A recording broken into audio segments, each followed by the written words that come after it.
일본 요미우리 신문은 한국 정부가 지난 2006년부터 수백조 원의 예산을 투입했지만 작년 합계 출생률이 0.72를 기록했다며 주요 뉴스로 보도했습니다.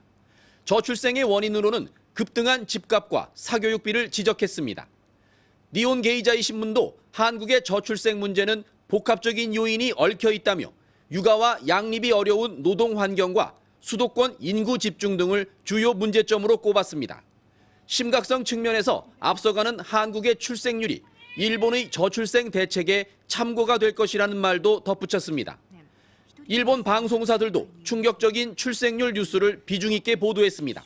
去年生まれた赤ちゃんの数、出生数は2022年よりおよそ2万人少ない23万人で、こちらも過去最低となりました。 특히 보수 성향의 산케이 신문은 전남 영암군의 조선업 공장지대를 직접 취재하며 급증한 외국인 노동자들의 실태를 전했습니다. 한국이 올해 동아시아에선 처음으로 외국인 인구 5%를 넘길 것이며 이는 OECD가 정의하는 다인종 다문화 국가가 된다는 의미라고 설명했습니다.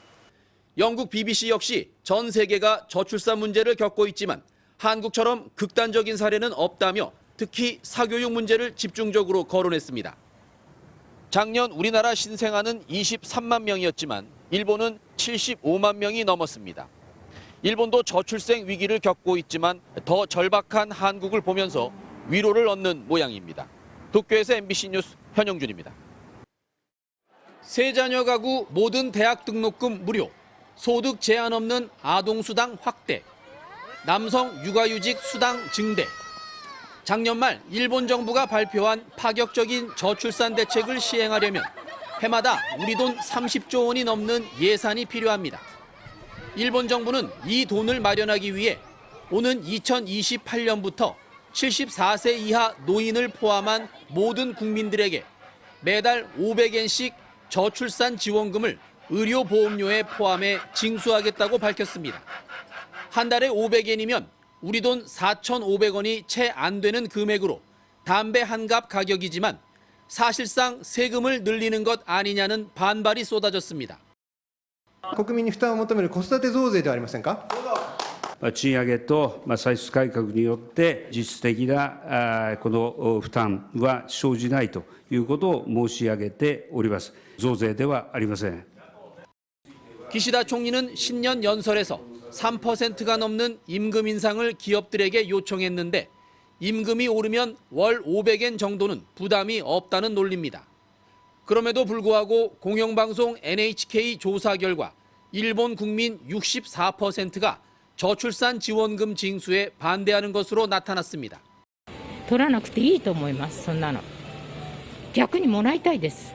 あまりにも年金を少なくなっちゃって 최근 자민당 의원들이 후원금 장부를 조작해 수억 원씩 뒷돈을 챙겨온 사실이 드러난 것도 일본 국민들이 지원금 징수에 반감을 갖는 이유 중 하나입니다.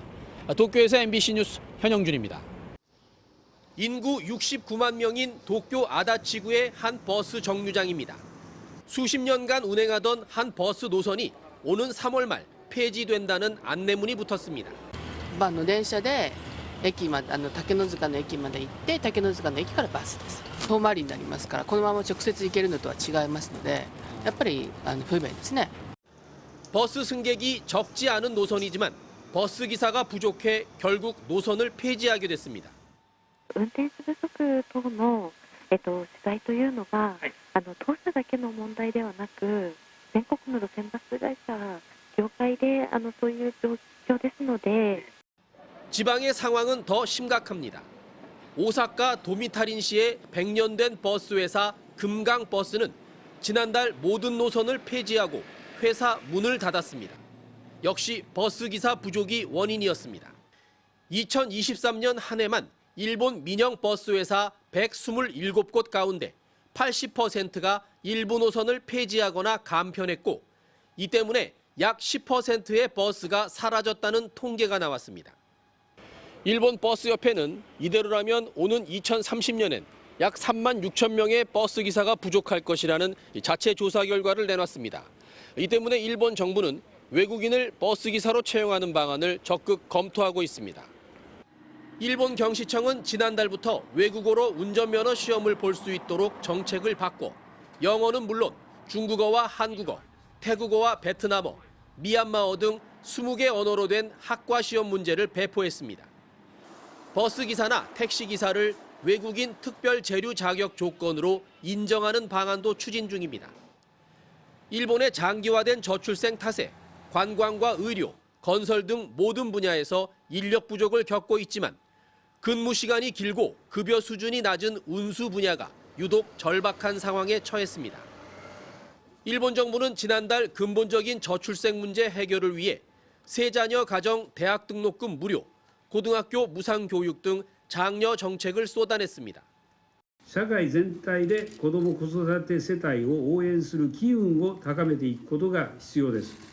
일본의 합계 출산율은 1.26명, 우리보다 훨씬 높습니다.